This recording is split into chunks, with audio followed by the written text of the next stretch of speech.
I remember during the pandemic, I was having a really hard time. I had just gotten on medical leave from my job and I was really struggling. I was getting out of a relationship and I was really trying to find myself. I had been lost for so long. I remember falling to my knees and asking the Lord, what is it that you want me to do? Should I finish school? Are you calling me to go back to school? And, I was in the middle of debating on this school that I was gonna maybe attend, but I heard the Lord say, that's not what I have for you. I didn't understand. I said, well, Lord, what is it? I mean, I'm working this job. It's not really fulfilling me in the way that I feel you're calling me to be fulfilled.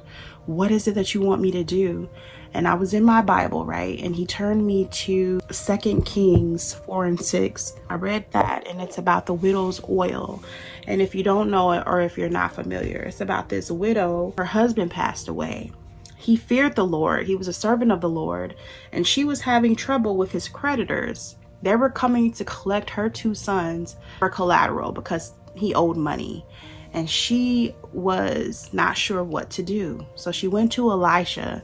And Elisha asked her, well, what do you have? How can I help you? She says, all I have is a little oil. Well, he tells her to take the oil, go around to her neighbors and ask if they have any empty jars, right? And to pour that oil into all the jars. As she did that, the oil flowed and filled the jars up. And she was able to use those jars to sell to pay off the debt.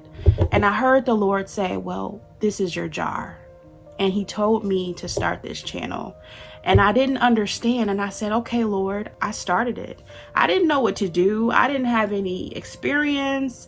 I just trusted the Lord. And I say, okay, well, I don't know what this is going to look like. I don't know what this journey is going to be, but I trust you and I'm going to do as you're instructing me to do. God will use what we have. And I know one thing I did have was faith. And I have faith in God to supply all my needs. And I believe that he will. And I just wanted to share this message to tell you what you have. Ask the Lord to help you use it in a way that's going to glorify him. He will use it and he will supply all your needs.